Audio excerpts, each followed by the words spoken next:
So here are the parts that I'm working on right now. This is the cutter bar. We have the actual knife section here.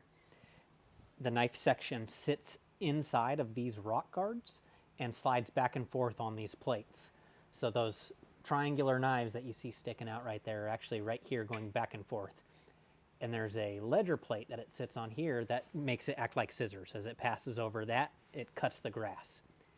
This is the outer shoe that just sits on the outside, and on the outer shoe would be this plate with a wooden board that comes back like this and mounts off of here. So there'd be a wooden board here that redirects the grass as it's being cut so that you don't end up with a big pile out here. So I'm going through right now and cleaning all of these rock guards that'll mount here. And then on top of every so often of those rock guards, you have these hold downs that keep the blades pushed down up against the ledger plate there. This is part of what's called the pitman arm, and this actually grabs onto the edge of this knife section, and that pitman arm moves back and forth. That's what moves that knife section back and forth to make it cut. I've created a new pitman arm out of wood, and am just going through cleaning up the rest of these parts. So right now I have about 8 more of these rock guards to clean up. And then after I've got those cleaned up, we will take all of these pieces into the paint booth and get ready for primer and paint. And once we get this primered and painted, I'll get it put together and then set off to the side. It's not something that we're gonna need for a while. There's still all of the sickle mower that's mounted on the back of the tractor that needs to be disassembled one piece at a time. A lot of it needs straightened, repaired, welded. Almost all of the seals in the gearbox are gonna need to be replaced. So that's gonna be a big task. I just wanted to get this part done and then set aside so that it can just sit and rest while I work on the other parts, and I won't have the entirety of this sickle mower in sections here, or in pieces here. So this is the stuff that I have prepped already. I have, like I said, about 8 more of those rock guards to clean up, and then we'll get in there and do some painting. But first, I'm gonna take you outside and I'm gonna show you the F14, the Farmall tractor that I restored this last year, and the rest of the sickle mower that's still mounted on the tractor.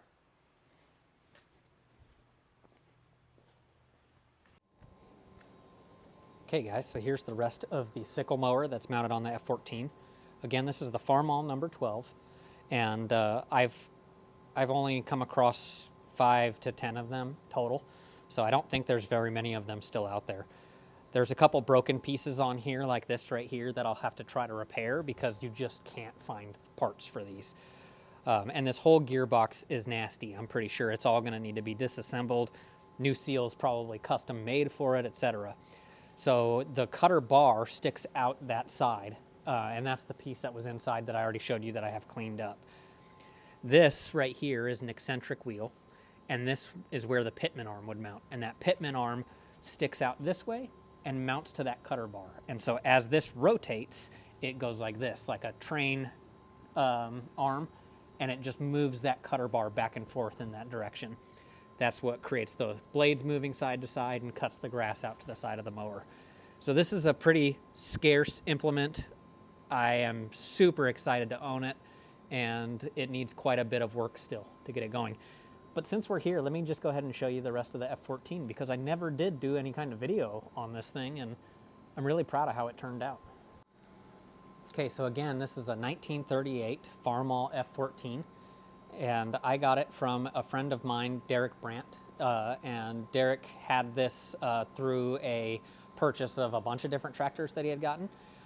It was in decent shape, but not running at the time. I brought it home, I did some work on the fuel pump and the carburetor, and I got it running, but it wasn't running great. I had been looking online and saw these pictures of them as they were fully restored, and I just thought, man, those are beautiful. And next thing I knew, I was tearing it all the way down so that I could repaint it. Problem with me is that I can't seem to do anything halfway, so as soon as I tore it down, it was taking the block off to the machinist, putting all new pistons, rings, etc. throughout the whole thing. The head got machined, the crank got ground, all new bearings, everything. So this is the newest 1938 tractor ever. Everything in it has been touched. In fact, let's see if we can start it. I haven't started it in a while, but and it's freezing cold, so I don't know how well it's going to start for me, but we'll give it a try anyway. Just see if it can make me look goofy here. So I'm going to turn the choke all the way on, which means that it's most likely not going to start. Give it a couple cranks just so that it can pull fuel into there, and then I'll take the choke off, and that should be good enough to get it to start. On a normal day. Of course, it's freezing out here, so we'll see.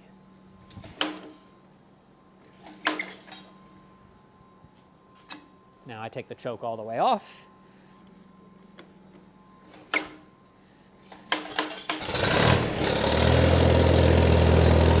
That easy.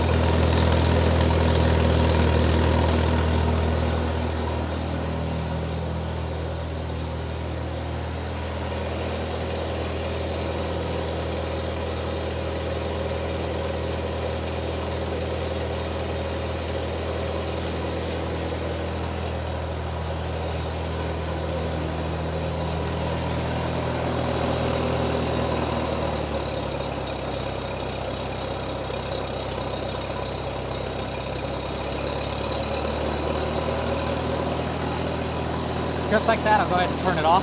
No point in running it right now. I'm not gonna take it out, so it's not even gonna get a chance to warm up. There we go. So there it is. That's the easiest it's ever started in its life that I've known it. So I'm really happy with it. I love the way this thing has turned out. And now I'm just really excited to get that sickle mower all restored so that I can use it and actually have an implement on here that makes this thing a functional, usable tractor again, aside from just pulling around carts and stuff like that, which it does a great job at. I use it all the time, so. All right, we've got all the parts cleaned up and placed into the paint booth. So we're just gonna have a quick look in here and see. Got everything kind of hung up. I've got the rock guards all spread out and hung up. And I've got the hold downs laid out. The bar itself hung up. And then I still have the belt pulley that I need to put a finishing coat on, and some of these old mounts that I'd never finished from the last go around. So that's it for this video, guys. Next, I will be cleaning the parts with some lacquer thinner. Putting on some primer, which is that color there, that brownish orangish color, and then putting on some of this red paint so that we can get ready to reassemble all of this and set it off to the side to finish the rest of the sickle bar. Give us a like, a subscribe, come check out the next time we get working on this sickle mower, and follow along for more progress.